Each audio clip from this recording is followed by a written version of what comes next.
All right, so we're going to do a little electrolysis this evening. I'm going to show you how to make a setup, and we're going to run the bayonet that I found recently in the river through electrolysis and see how it turns out. Plus we'll do that little pusher plate too, but we're going to have to do them separate.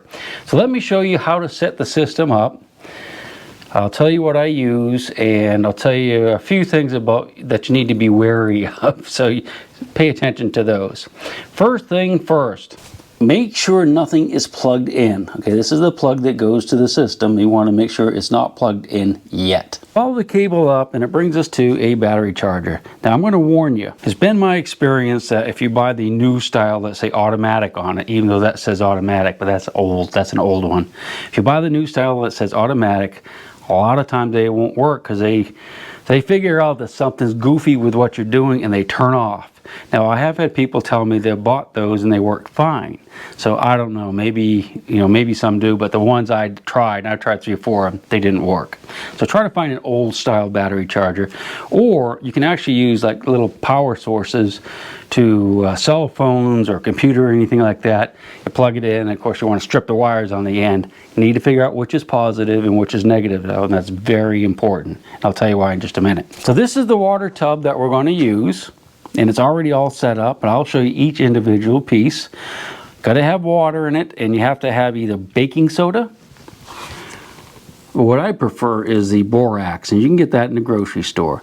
Now the reason I kind of moved away from baking soda, and baking soda works fine, but I've had a few items that when I was done and after they sat for a while, they would get like a white fuzz on them. I think it's the baking soda coming out of the metal, and you just brush it off and it goes away, but it doesn't happen with borax. Okay, so you got your 2 leads coming up out of the charger. Let's start with the negative lead. This is the negative. I have it on a piece of wire. The wire goes in and I have it attached. I'm always nervous making sure it's not plugged in. I have it attached to the bayonet, and here's the bayonet.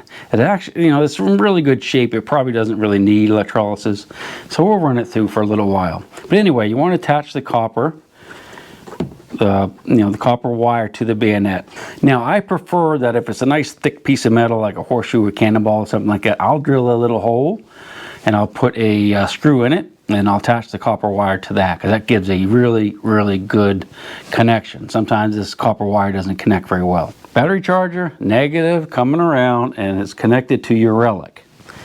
Now we'll go back to the charger, get the positive, and the positive is going to come around and connect to a piece of metal over here. This is what's called a sacrificial metal, and this is going to help run the system, and it's going to dissolve over time. You can see this is just an old pie plate, and it's partly dissolved because I did some electrolysis recently. I don't even remember what I did, but I was doing something. Very important that you don't get them confused. If you put the negative on your piece of metal that you're not doing electrolysis on, and you put the positive on your relic, the relic will dissolve. And you don't want your relic to dissolve. This is what I really prefer to use. This is flashing that you use on a house. This works really well, but you can use any type of metal, or you could use a spoon if you wanted to. I find that iron does not work very well because what happens is it gets rusty and it gets a coating on it, so you have to clean it a lot.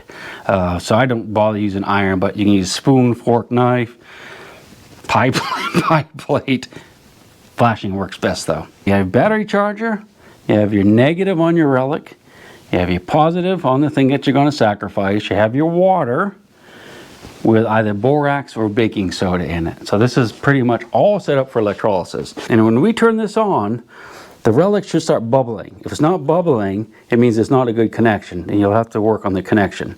So let's go ahead and throw the switch. Now, I have actually put my hand in the solution when it's been working, and it didn't shock me and throw me across the room. It seemed to me it just a little bit, but I don't know how you're going to have yours set up, so I highly recommend you always make sure it's unplugged when you're goofing around with the thing. All right, so let's go ahead and plug it in. There we go. Come over to the system and let's look at it. All right, I don't see anything happening. It should be bubbling, so let's make sure that's good. That's going to be on because it doesn't have an off button. So something's going on, I think, with the bayonet. Maybe that's not connected very well. So let me go ahead and rewrap it. Make sure that's connected. And that's connected. Okay, well, We have a failure because there's no bubbles coming off of it. Just give me a minute. All right, I'm not sure what I did, but it's working now. But a way you can test it to make sure that you're getting some juice in the system, and by juice I mean some the electricity is working. This is all working. As you can take these and just slap them together real quick, and it should spark. If it doesn't spark, it means you're not getting juice. All right, see the spark? You also want to make sure that the jaws are nice and shiny. See, those aren't shiny, so that might have been the problem. Might not have been getting a good connection. Normally I'd take that and put it on a wire wheel, and I just shine them up just a little bit, but I think we can get it to work without doing that this time. And the reason why it wasn't working was that the clamp wasn't connected to the wire very well. So that's why we should have cleaned that up first. But since we know there's juice going through the system now, we'll go ahead and we'll clamp it this way. And hopefully that took care of it. All right, so come over to here. Be careful not to put your fingers in there, but you can see all the little bubbles coming up off the bayonet there. So the electrolysis is working, and it's coming off the socket too. Hopefully you can see that. But that's how you know that it's working. All right, so that's it. We're going to let this run for, I'll set the timer for about 2 hours, and then we'll check on it because we don't want to burn it. And it's actually working pretty fast, so everything's connected well, but you can really see the bubbles coming up off of it. And what I'll do when we come back is we'll flip it over so it gets the other side real good too. And that's going to slowly dissolve. I think it'll be fine for this bayonet, but we'll have to keep feeding it over if we continue to do more stuff. Okay, so it's been 2 hours, and we're back down here in the relic room. Let's check out the bayonet, but the first thing we're going to do is make sure it's unplugged. Okay, that's unplugged. All right, let's see what we have. It's a little bit, there's still some little bubbles coming off of it, so that means it was still cooking. A lot of times the water will actually start to get kind of dark looking, but I don't see that right now. This looks like it's still okay. Hasn't dissolved too much. Let's see what the bayonet looks like. I'm just looking to see if it's the stuff starting to come off, and it is. You can see it on my hand how it's turning black. So what we're going to do, I think it needs to cook some more. It's getting better though, isn't it? See if those rocks are loose yet. No, they're not loose. All right, so we're going to put it back in here, and we're going to turn the blade that way, and we're going to hook it back up and let it cook for another couple hours. All right, plug her back in. Take a look at it, make sure it's still bubbling.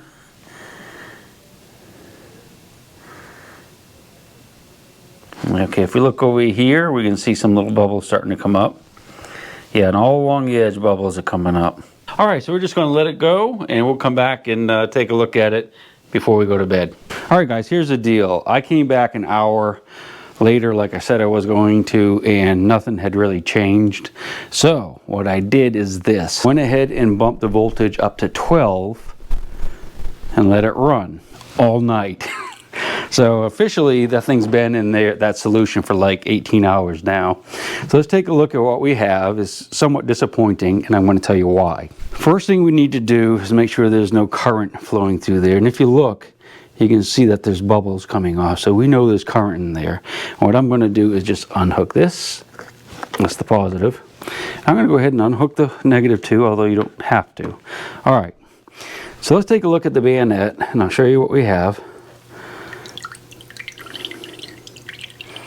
And what I'm going to do is I'm going to dry that off so we can get a better look at it.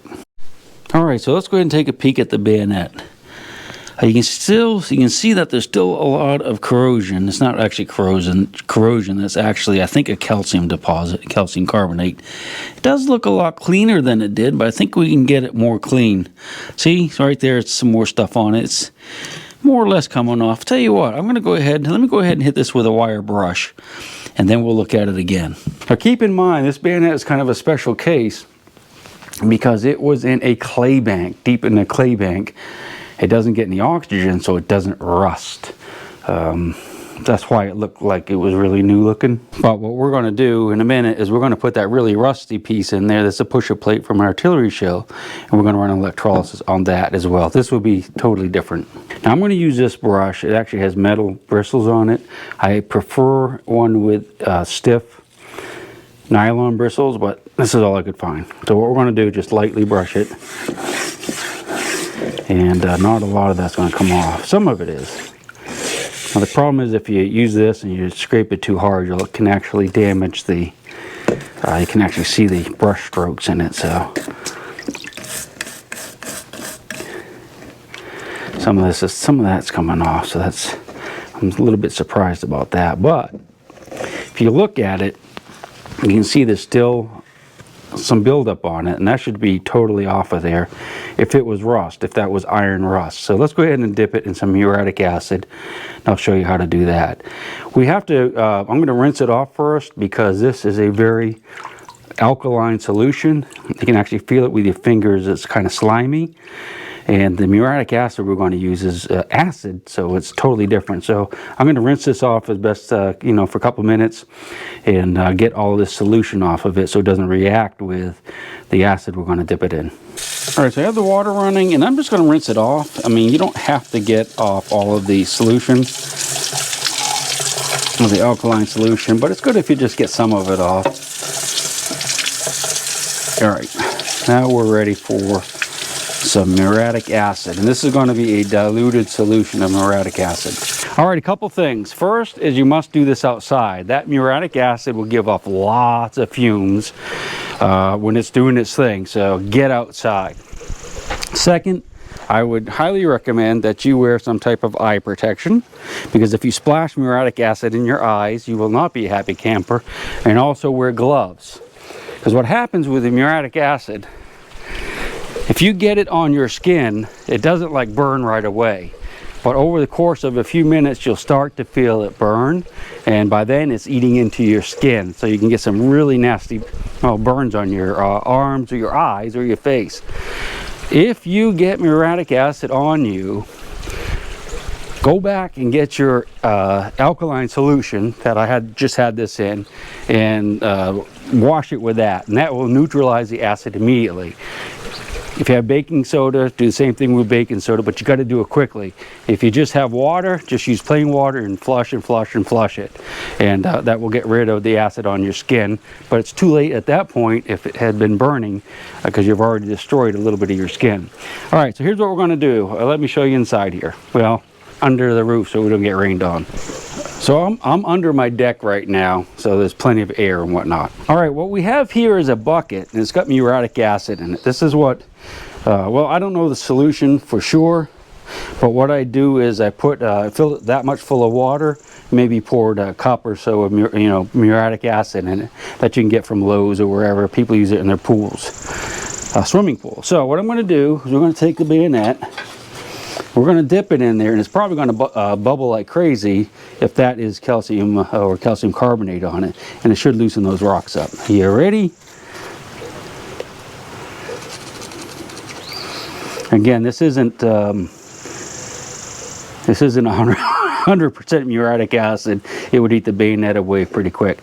But you can see how it's really, you get the bubbles coming off of it, and especially inside that socket. So that's eating the calcium carbonate that's holding those rocks together. So we'll just let that soak for a little bit, not too long. You see where the rust, there's a little hole in the metal right there, and it's really eating on that pretty quick. So we've got to be careful that we don't leave that in too long. Soaking in there a little bit, soaking in there a little bit. I don't know if those rocks are going to be loose yet, but let's go ahead and take it inside. Wipe it off a little bit first, and we'll take it inside and put it in the solution that is very alkaline, and that'll neutralize the acid that's on there. If you get that on your clothes, it'll burn a hole right through your pants or your shirt. Okay. Go ahead and dip it in here. It might bubble. Look how much black came off of there. That's where it's working. All right, so let's just set it in there for a minute. Then we'll get out and brush it and dry it off. Okay, so I'm not going to soak it anymore. I'll pick at this a little bit. Well, it came right off. Because it's always a trade-off between destroying the iron and getting the stuff off of it, and it looks like it's pretty good. I'm going to actually have to pry on this a little bit with a screwdriver carefully to get these rocks out. Maybe I might just leave them in there because it is a dug relic, so it's not a big deal. Yeah, I'm just going to leave those in there. I don't think it's a big deal for me. It just proves it came out of the river. All right, I'll show you the next step. All right, so now we're going to apply a rust converter, and I'm going to show you two different kinds you can get. A lot of guys like to use Gemplers, but I find that somewhat difficult to find around here. So I use Seal as well. This is, you can get that at like Lowe's or Home Depot. You just need to make sure it's shook up pretty good. This is water soluble, so there's no problem putting it on a wet bayonet as long as the surface is dry. A little bit of Seal in here, and I'm just going to take a toothbrush and use a small paintbrush, and we're just going to cover it with it. This is going to harden up all that metal and hopefully protect it. I'm going to let it sit a few minutes, and then we'll clean it off and I'll show you what it looks like. Sorry guys, but I lost the audio on the video, so I'm going to have to do an overdub here. You can see the Seal is on there. I'm going to want to wipe off all of the excess so that the metal doesn't turn blue once it dries. So this is what it looks like once it's been wiped down and it's fairly dry. Now I'm going to take this small brush, or you could use a shoe brush, and just brush it down. And what the brush will do is kind of shines it up and makes it look a little bit better. So this is the finished bayonet, and I wanted to compare it with another bayonet that I found some years ago that I did not do electrolysis on. And I think that looks pretty good too. I actually prefer that look over the black look, the black shiny look of the Seal on a bayonet that has run through electrolysis. Okay, I hooked up the pusher plate to the electrolysis the exact same way, except I drilled a small hole in it and put a screw in it. And I let it run overnight, and this is what it's going to look like in the morning. You can see that the rust is kind of crumbly. Now just take a little screwdriver or something like that and knock the rust off, just like I'm doing now. Well, you do that naturally. And it should look pretty good, I think, when we're done. I'm just cleaning the sides up there, and I'll clean out the little hole. And you can see there's really not a whole lot to it once you have it in the electrolysis for a good while, and then actually have a good connection, and electrolysis works. Just go ahead and rinse it with water to get all that black stuff off of there and get it nice and clean. Before we put the Seal on there, we want to make sure it's nice and dry. And that's what I'm doing right now, just kind of drying it off good. You can see the little hole where I put the screw in it, and we're going to take care of that in just a minute. So I'm going to go ahead and fill the hole in now, and I'm going to use JB Weld, which is a two-part compound, and you have to mix it up, and then it will harden pretty quick. It's designed to be used on metals. So I put a little bit of that there and a little bit of hardener on top. You can also use like super glue and the powder that I'm going to make in just a minute. You mix them together and put it in a hole just like you do with JB Weld, but this is a little bit easier, I think. And you get JB Weld at Lowe's, Home Depot, any place like that. You want to mix it until it's a uniform gray color so that it hardens properly. I'm just using a little stick right there. Got something in there. I got to get it out to the side so I can put it in the hole there and make it look right. I'm just going to dab it in there just like that and fill it up, or get enough in there. You don't have to completely fill it up. Wipe it down, make it nice and smooth. You can see it's gray. We're not going to want to leave it gray like that. So I'm going to crush up some of that rust that came off of there when I used the screwdriver and make a powder. I just use the end of the screwdriver. Gonna dab some on there just like that, and tamp it down in there because the JB Weld is still a little bit soft. Brush it down a little, and you can see you really can't see the hole. And you certainly won't be able to once I put the Seal on, which is what I'm doing right now. Just going to give it a good coat all the way around. So I want a nice uniform color, and make sure I made sure I got it in the hole as well. Dab it off so it doesn't have any little blue spots on it. All right, this is what it's going to look like. That's done, and you can see it's kind of a dark, well, it is a dark color, but you can pick it up. You don't have to worry about getting any rust or anything on your fingers, and that should stay like that forever. On a nice hard coat on the outside. This is the one I had from before. I did not do electrolysis on it, so it has a totally different look. and it just depends on what you prefer in your collection. Well, I hope you enjoyed the video. Sorry again about the audio on the last part of it. If you'd like me to do some more electrolysis and maybe tighten it up a little so the video is not quite so long, let me know and we'll do a cannonball next time. All you have to do is find one first. We'll see you on the next one, I hope. There's no sympathy. She'll take the ring from your hand and bury it in the sand and keep it for eternity. Mother Earth, she's got her secrets she's promised to keep.